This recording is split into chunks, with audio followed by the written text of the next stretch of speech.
미국의 40대 대통령인 로널드 레이건은 그는 마음이 따뜻하면서도 유머 넘치는 사람이었고, 그러면서도 동서냉전을 종식시키고 소련 제국을 내부로부터 서서히 붕괴시켰던 역사의 큰 족적을 남긴 사람이었습니다. 그가 대통령에 당선된 비결을 이렇게 말했습니다. 제게 어떻게 대통령이 될 수 있었는지 그 비밀을 말씀드리겠습니다. 제게는 남다른 탁월한 9가지 재주가 있습니다. 그 첫 번째는 뭔가 하면은 나에게는 아주 명석하고 뚜렷한 기억력입니다. 그리고 두 번째는 그게 뭐더라? 첫 번째 그렇게 명석한 기억력이 있다고 하더니 두 번째 그게 뭐더라? 하고 이렇게 말할 만큼 사람들을 웃겼고 사람들에게 친밀하게 다가갔던 사람이었습니다. 레이건은 일리노이주 템피코라는 시골에서 구두 수선하는 수선공의 가정에서 태어났습니다. 아주 가난한 가정이었고, 그리고 그는 어렸을 때부터 근시가 아주 지독해가지고 글씨도 잘 보지 못했었는데, 그런데 어느 날 트럭 운전사가 무심히 옆에다 벗어놓은 그 돋보기 안경을 써보고는 안경을 쓰면 이렇게 눈이 밝아지는구나 하는 것을 알 만큼 아주 촌뜨기였습니다. 그런데 그가 고등학교를 졸업하고 형편이 어려워서 대학에 진학할 수 없게 되자 그는 취직을 하려고 취직시험을 치렀는데 그만 면접 시험에서 낙방하고 맙니다. 몹시 그가 낙심해 있을 때 그의 어머니가 이 한마디를 그에게 들려주면 그 운명이 바뀌어지게 됩니다. 너무 낙심하지 마라. 오늘 나쁜 일이 생겼기에 미래에 더 좋은 일이 생기게 된단다. 하나님은 나쁜 일을 통해서도 좋은 일을 만드시는 좋으신 하나님이시란다. 그는 라디오 방송국의 스포츠 아나운서를 하다가 그 후에 배우가 되었고, 그리고 나서 자기 자신의 운명과 미국의 역사 그리고 세계의 역사의 판도를 바꾸는 위대한 업적을 이루는 지도자가 되었습니다. 어느 기자가 그에게 배우가 어떻게 대통령이 될 수 있느냐고 묻자 그는 이렇게 받아쳤습니다. 대통령이 어떻게 배우가 되지 않을 수 있느냐? 대통령이 어떻게 배우가 되지 않을 수 있느냐는 이런 말로 기자의 예봉을 꺾었다고 합니다. 레이건의 어머니의 그 신앙의 그 믿음, 선하신 하나님을 신뢰하도록 했던 것이 레이건으로 하여금 미국 역사에 귀한 발자취를 남길 수 있는 지도자가 되게 했던 것입니다. 정상에서 만납시다라는 유명한 세계적인 베스트셀러가 있죠. 지글러가 쓴 책인데, 지글러가 한 번은 가정에서 아이들과 함께 가정 예배를 드리면서 그가 다윗과 골리앗 이야기를 들려주고 있었습니다. 골리앗은 육척 장신의 키가 크고 엄청나게 힘이 센 사람인데 그때 이스라엘 쳐들어왔단다. 이스라엘 백성도 너무나 두려워가지고 산에 숨고 굴에 숨고 나무 뒤에 숨고부터 다 꽁꽁 숨어 있을 때, 그때 어린 17살밖에 안 된 다윗, 그는 아직 그의 얼굴에는 솜털밖에 나지 않아서 면도 칼도 필요 없던 그때 그가 앞장서서 나가서 이제 용감하게 골리앗을 맞서서 싸웠단다 하고 이렇게 이야기하고 있는데, 그때 갑자기 아들이 아버지의 그 설교를 끊고는 이렇게 묻는 것입니다. 아빠, 다윗이 용감한 것이 아니라 골리앗이 더 용감한 게 아니에요? 하고 이렇게 묻는 겁니다. 그게 무슨 말이냐? 그렇게 엄청나게 키가 크고 힘이 센 골리앗을 다윗이 싸우러 나갔으니까 다윗이 더 용감하지. 그때 이 아들이 하는 말이, 아빠, 다윗은 그래도 하나님이 함께 하셨으니까 담대히 나갔지만 골리앗은 하나님도 없이 지가 어떻게 이스라엘 치러 나왔대요? 그러니까 골리앗이 더 용감한 것 아니에요? 하고 이렇게 말하는 소리를 듣고, 이때 지글러는 거기서 큰 깨달음을 가지고, 그렇구나, 하나님이 함께 하신다면 어떤 경우에도 담대할 수 있는데 하나님 없이 행하는 일이 얼마나 무모하고 어리석은 일이냐는 것을 오히려 아들의 말을 통해서 이 지글러는 큰 깨달음을 얻게 되었다고 그는 말하고 있습니다. 오늘 말씀 보면 이스라엘 백성들이 애굽에서 나와서 그는 2년 가까이 광야를 헤매다가 이제 저 가데스 바네아에서 거기서 정탐꾼들을 보냅니다. 이스라엘 각 지파에서 한 명씩의 12명의 지파 정탐꾼들을 보냈더니 그들이 40일 동안 그 땅을 샅샅이 뒤지고 그 정탐한 다음에 돌아옵니다. 40일이라는 이 날짜는 어떤 일에 있어서 최고의 어떤 기간, 한 인간의 한계와 인간 할 수 있는 모든 최대한 극대화시킬 수 있는 기간을 의미하는 상징적인 표현이기도 한데, 이스라엘 땅이라면 여러분 넓게 생각할지 모르지만 우리나라 남북한에 걸친 강원도 크기 정도로 이해하면 됩니다. 남북이 160km 정도밖에 되지 않기 때문에 그 정도 거리 같으면 일주일 정도면 충분히 돌아볼 수 있는 지역입니다.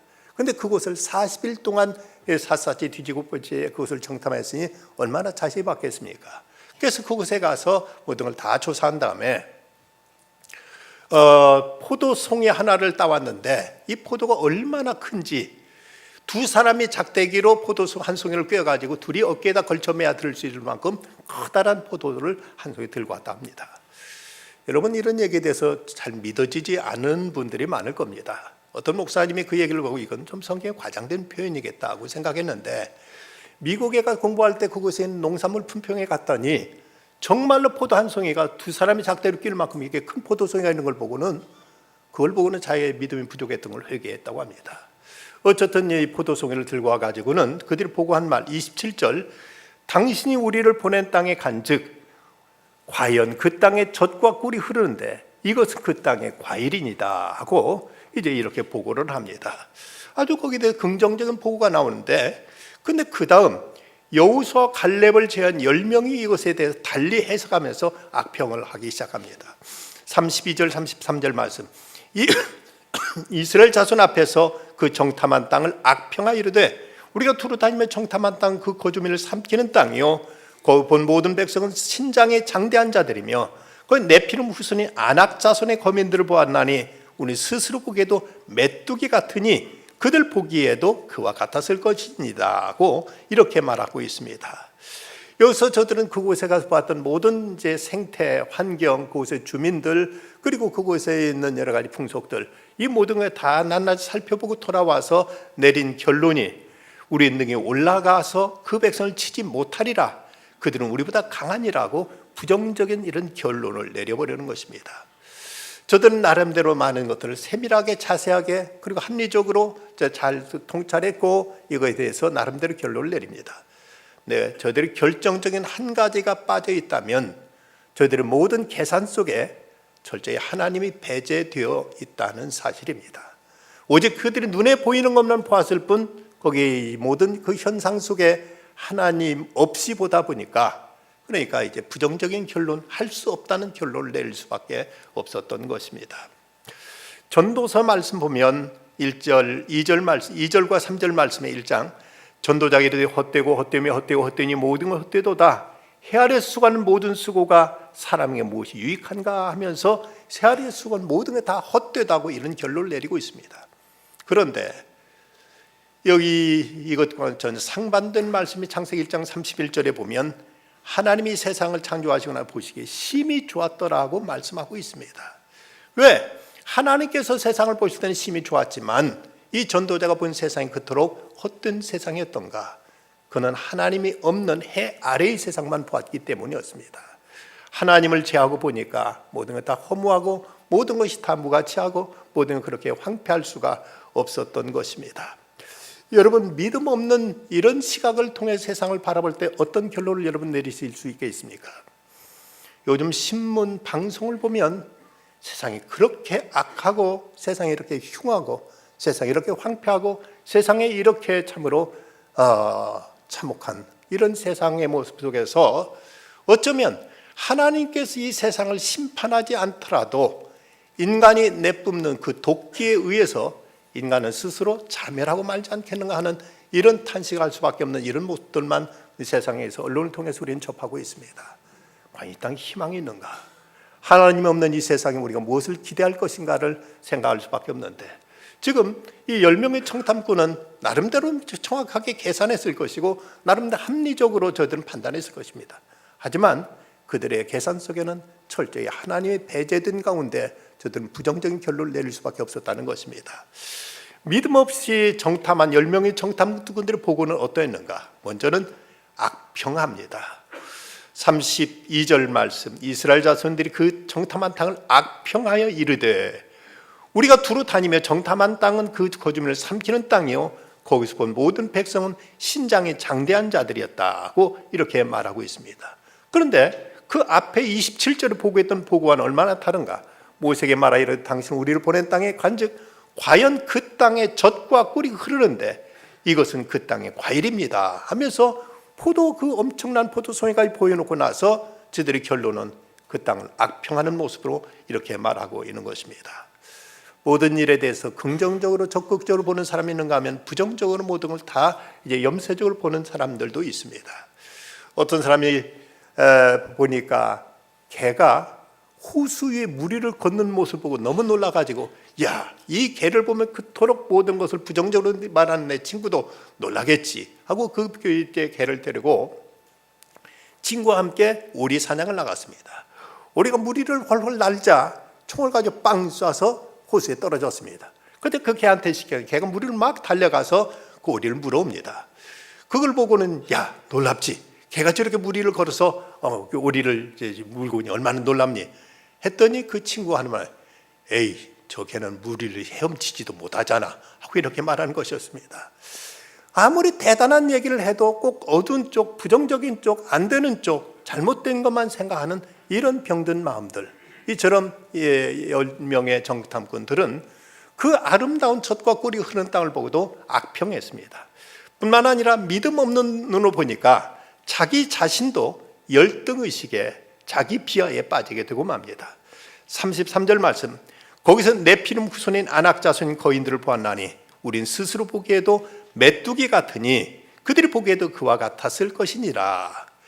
자기 스스로를 그들에게 비교해 보니까 우리는 그 거인들 앞에서 메뚜기 정도밖에 되지 않더라는 이런 자화상을 그리고 있는 것입니다. 사람은 돈이 있으면 행복하고 돈이 없으면 불행하다고 생각하고 건강하면 축복받았다고 생각하고 병들면 저주받았다고 생각한다면 우리가 어느 때 늘 한번인들 마음에 참된 평화와 자유를 얻을 수가 있겠습니까? 모든 걸 어떤 외면적으로 물량적으로만 바라보면 늘 모든 게 상대적일 수밖에 없고, 내가 아무리 부자가 돼도 나보다 더 큰 부자가 있고 내가 성공해도 나보다 더 큰 성공한 사람과 비교하면서 자신을 늘 이제 비하시키게 되고 열등의식에서 벗어나질 못하게 되는 것입니다. 앤드루 존슨 17대 미국 대통령은 3살의 아버지를 여의고 몹시 가난한 가정에서 태어나서 학교는 문턱에도 들어가 보질 못했다고 합니다. 10살 때 양복점에서 일하다가 거기서 돈을 좀 모아가지고 결혼했는데, 결혼한 뒤에 부인으로부터, 자기 아내로부터 글을 깨우치고 글을 배우기 시작했습니다. 그리고 나서 그는 점점 이제 사회활동에 참여하면서 그는 이제 정치에 뛰어들어 주지사가 되고 상원 의원이 된 다음에 링컨 대통령을 보좌하는 부통령으로 그는 이제 당선되었습니다. 그러나 링컨이 암살당하게 되자 링컨을 뒤이어서 제17대 대통령에 출마하게 됩니다. 그때 그의 정적이었던 상대 후보가 그를 비난하면서 하는 말이, 한 나라를 이끌어갈 대통령이 초등학교도 나오지 못하다니 말이 안 되느냐 하고 이렇게 그를 이제 공격했습니다. 그러자 이제 존슨은 침착하게 대답했는데 그 한마디가 상황을 역전시켰다고 합니다. 그가 한 말은, 여러분, 저는 지금까지 예수 그리스도가 초등학교를 다녔다는 말은 들어본 적도 없습니다 하고 말하자 사람들이 이 사람의 학력 문제 전혀 이제 문제 삼지 않았고 오히려 대통령이 당선될 수 있었다는 것이죠. 이제 우리가 하나님 안에서 바라보는 나와 하나님 없이 바라보는 내가 얼마나 다른가. 이 10명의 정탐꾼들은 이제 하나님 없이 모든 걸 바라보니까 자기 비하와 이런 스스로 좌절감에 빠지게 되고 말았던 것입니다. 그러다 보니까 그들은 또한 하나님을 원망하고 거역하는 불신앙에 빠지게 됩니다. 14장 2절과 4절 말씀, 이스라엘 자손이 다 모세와 아론을 원망하며 온 회중이 그들에게 이르되 우리가 애굽 땅에 죽었거나 이 광야에 죽었으면 좋았을 것을 어찌하여 여호와가 우리를 그 땅으로 인도하여 칼에 쓰러지게 하려 하는가. 우리 처자가 사로잡히리니 애굽으로 돌아가는 것이 낫지 아니하랴. 이에 서로 말하되 우리가 한 지휘관을 세우고 애굽으로 돌아가자.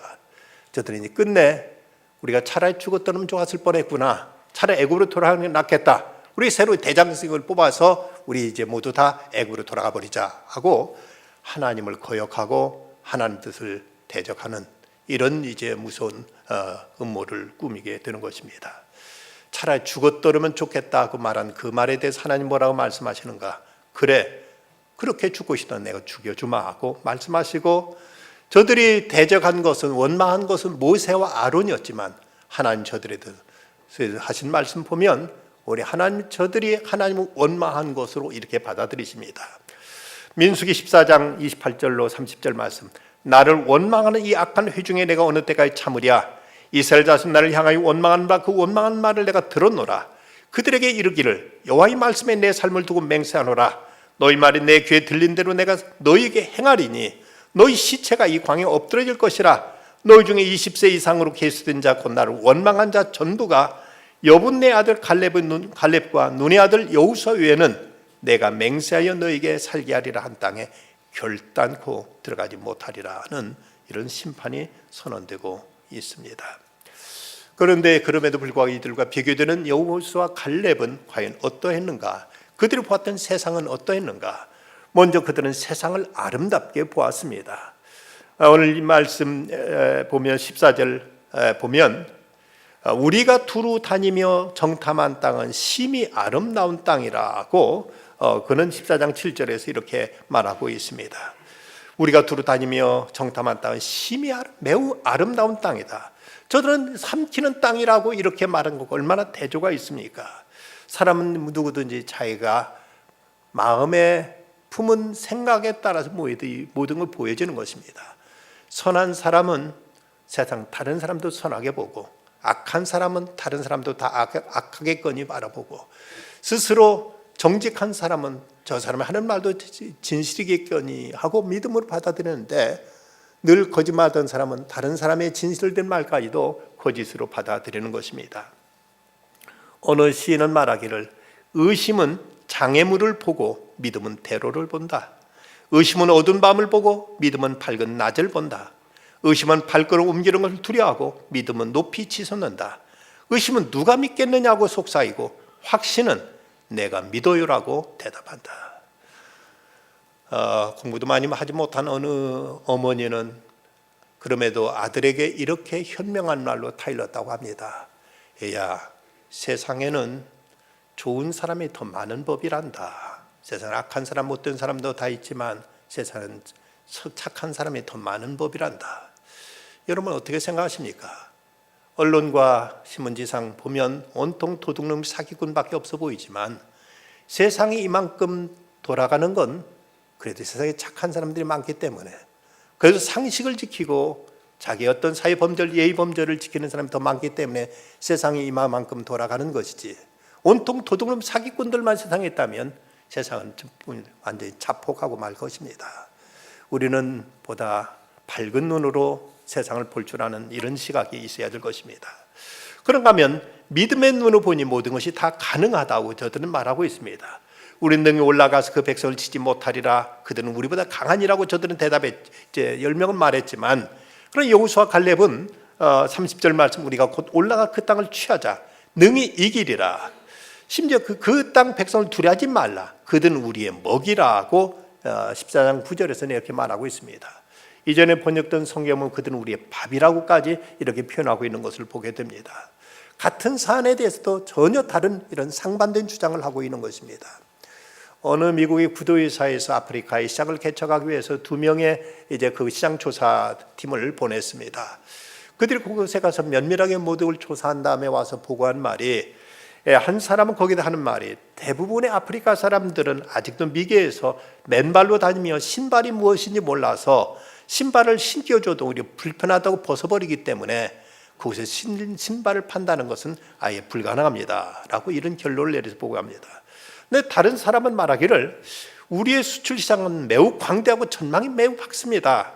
비록 지금은 저 아프리카 사람들이 신발을 안 신고 다니지만 우리가 그들을 잘 계몽해서 신발의 편리성과 유용성을 알리고 판매 전략만 잘 세운다면 아프리카 전 지역이 우리의 수출 시장이 될 것입니다 라고 이렇게 보고했답니다.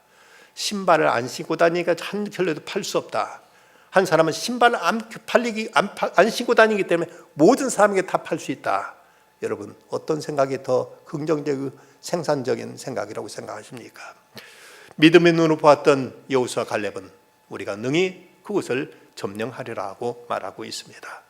세 번째, 여호수아 갈렙은 하나님의 섭리 안에 세상을 보고 있습니다. 갈렙 말하기를 여호와께서 우리를 기뻐하시면 우리를 그 땅을 인도하여 들이시고 그 땅을 우리에게 주시리라. 이는 과연 젖과 꿀이 흐른 땅이니라. 그들의 보호자는 그 뜻들에게서 떠났고 여호와는 우리와 함께 하시느니라. 그들을 두려워하지 말라고 말하고 있습니다. 10명은 그 땅은 사람을 삼키는 땅이고 그 사람들은 너무나 키가 크고 이제 신장이 장대하기 때문에 도저히 우리가 당하지 못한다고 말했지만 아니다. 하나님이 함께 하시면 넉넉히 우리는 그들을 이제 이기리라. 능히 저들을 정복하리라 하고 이렇게 말하고 있습니다. 이제 저들이 10명이 보았던 건 저기 신장만 보았지만 그러나 여호수아 갈렙은 하나님의 약속을 믿었고 하나님의 함께 하심을 저들은 이제 확신했기 때문에 넉넉히 그것을 정복하리라 하고 이렇게 외칠 수 있었던 것입니다. 그렇다면 우리가 오늘의 현실 속에 믿음으로 바라볼 수만 있다면 우리는 세상을 긍정적으로 우리는 밝게 볼 수가 있게 됩니다. 10명의 정탐꾼의 세상을 부정적으로만 보았습니다. 그 정탐한 땅을 악평하여 이르되 우리가 두루다니며 정탐한 땅 그 거주민을 삼키는 땅이요 거기서 본 모든 백성은 신장이 장대한 자들이다 하며 이제 그것을 악평했지만 그런 여호수아 갈렙은 아름답게 봅니다. 이스라엘 자손의 온 회중에 말하여 이르되 우리가 두루 다니며 정탐한 땅은 심히 아름다운 땅이라 하고 이렇게 그것을 밝게 보고 있는 것입니다. 그 거주민을 삼키는 땅이라고 말한 10명과 그리고 그 땅은 심히 아름다운 땅이라고 말한 두 비교 말이 얼마나 대조적으로 비교를 이루고 있습니까? 두 명의 나그네가 장렬하는 그 불덩이 같은 태양빛 아래서 뜨거운 사막을 여행하고 있었습니다. 한 사람은 너무 괴로워서 여행을 포기하고 싶었지만 다른 사람은 친구를 격려하면서 여행을 계속했습니다. 그런데 그들 앞에 펼쳐진 것은 무덤이 나타나게 됩니다. 부정적인 친구 하는 말이 저 사람들 우리처럼 지쳐 쓰러져 죽은 거야 하고 이렇게 말합니다. 그런데 긍정적인 친구는 하는 말이 무덤이 여기 있다는 것은 가까운 곳에 마을이 있다는 얘기다. 우리 좀 더 가보자 했더니 오자나 그곳에 동네 사람들이 살고 있는 마을을 만날 수 있었고 그곳에 그들은 여행의 피를 쉬고 그 새로운 희원기를 회복할 수 있었다는 것입니다.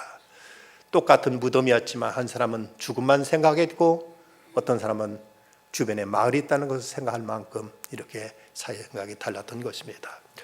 또는 우리가 믿음으로 세상을 바라보게 되면 모든 상황에 대해서 하나님의 능력과 사랑을 우리는 이제 늘 여기에 개입시킬 수가 있게 되는 것입니다. 여호수아 갈렙이 하는 말 여호와께서 우리를 기뻐하시면 우리를 그 땅으로 인도하여 들이시고 그 땅을 우리에게 주시리니 우리가 과연 젖과 꿀이 흐르는 땅이니라. 이는 젖과 꿀이 흐른 땅이라고 이렇게 담대히 외치고 있습니다. 그곳이 아무리 키가 큰 그 거인들이 살고 있다 할지라도 그러나 하나님이 우리와 함께 하실 때 저들도 결코 우리의 적수가 되지 못한다. 그 땅을 우리가 능히 정복하리라 하고 이렇게 하나님 안에서 모든 걸 바라보고 있는 이런 모습을 보여주고 있습니다. 그러기에 저들은 이제 언제나 긍정적인 말을 할 수 있게 되는 것입니다. 다른 정탐꾼들이 내렸던 결론은 이제 안 된다는 거였지만 여기서 모세가 갈렙은 저들 백성들에게 하는 말 우리가 곧 올라가서 그 땅을 취하자 능히 이기리라 하고 이렇게 말하고 있는 것입니다. 우리가 하나님 안에서 바라보는 세상과 하나님 떠난 세상은 이렇게 전혀 다르게 우리는 볼 수 있고 또 우리는 세상에 대해서 각기 전혀 상반된 주장을 펼칠 수가 있다는 것입니다. 언젠가 윈스턴 처칠이 이런 말을 했습니다. 긍정적인 사람은 고난 속에서도 기회를 보고 부정적인 사람은 기회 속에서도 고난을 본다. 긍정적인 사람은 지금 고난이 있지만 여기도 반드시 기회가 있다고 이렇게 희망을 얘기하고 부정적인 사람은 지금 아무리 좋은 상황에도 어려움이 있겠지 고난이 있겠지 하고 늘 부정만 찾는다는 것입니다. 그래서 불신은 장미꽃에 이런 가시가 돋아있다고 불평하지만 믿음은 가시나무에도 이런 아름다운 꽃이 피었다고 장미 아름다움을 더 이제 크게 바라보게 되는 것입니다.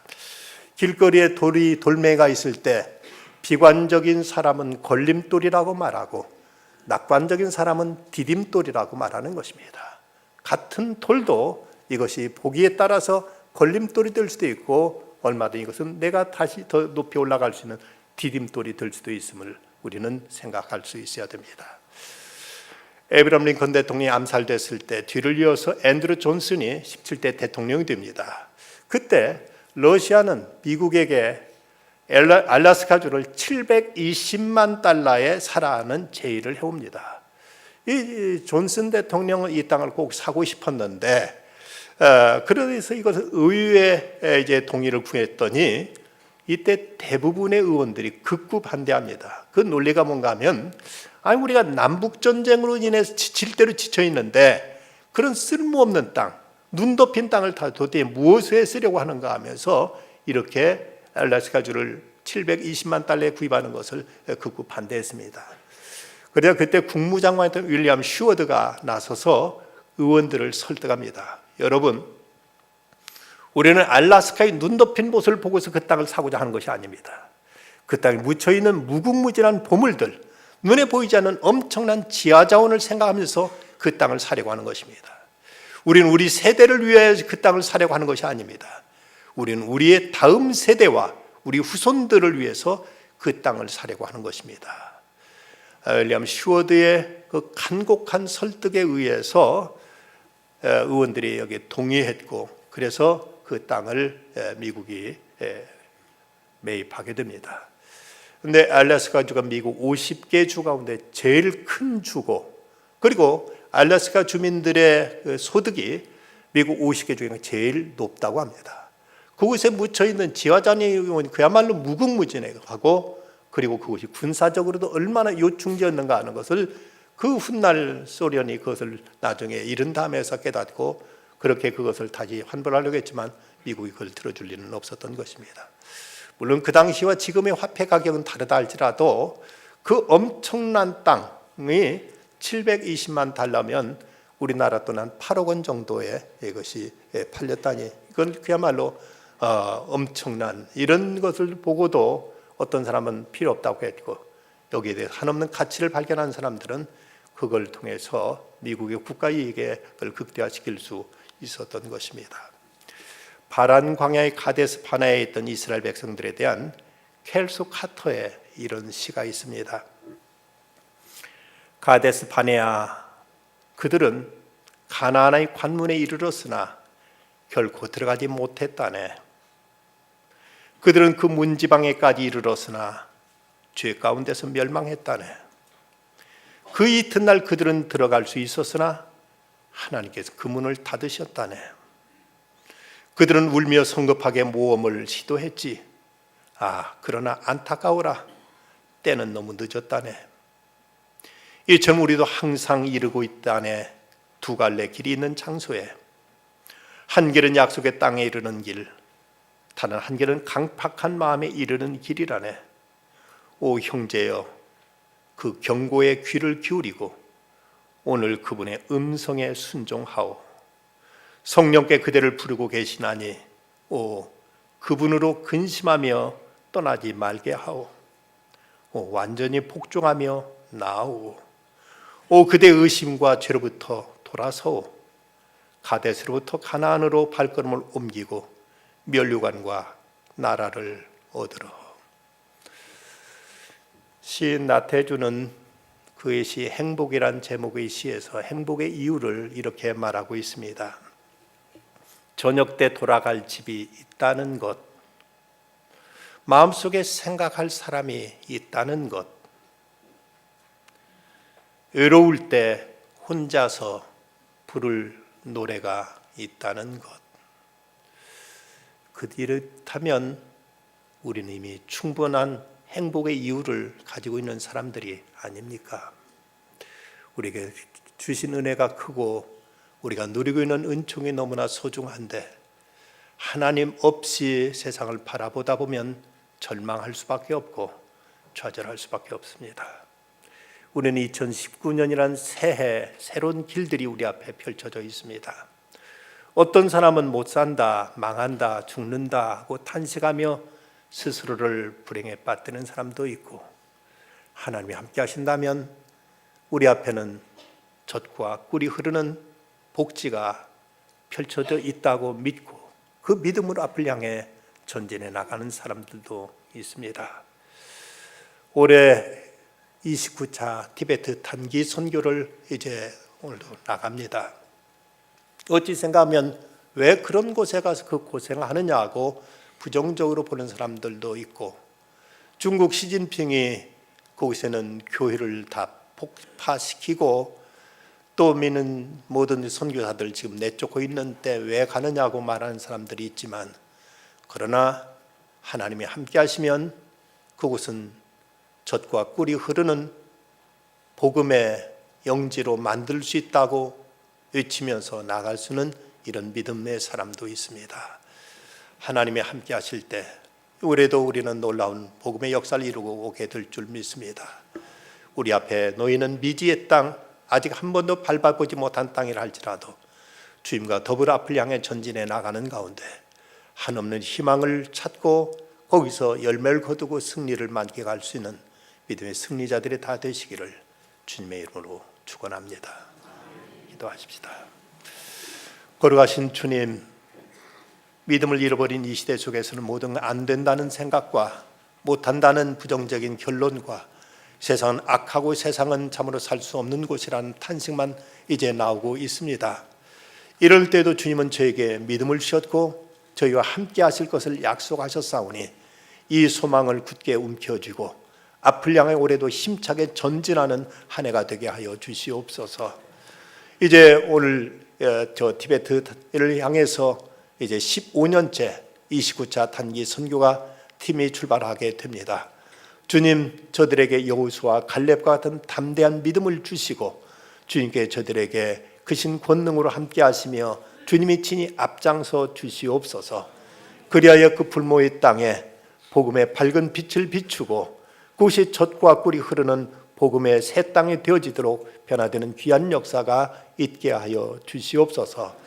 이를 위해 온 교회가 함께 금식하며 기도하겠사오니 성령이며 역사하여 주시고 낮에 해가 상치 못하며 밤에 달이 해치지 못하도록 저희들을 주께 지켜 보호하여 주시고 보내신 뜻 온전히 이루고 기쁨으로 돌아올 수 있도록 끝까지 책임져 주시옵소서. 예수 그리스도의 이름으로 간절히 기도드리옵나이다.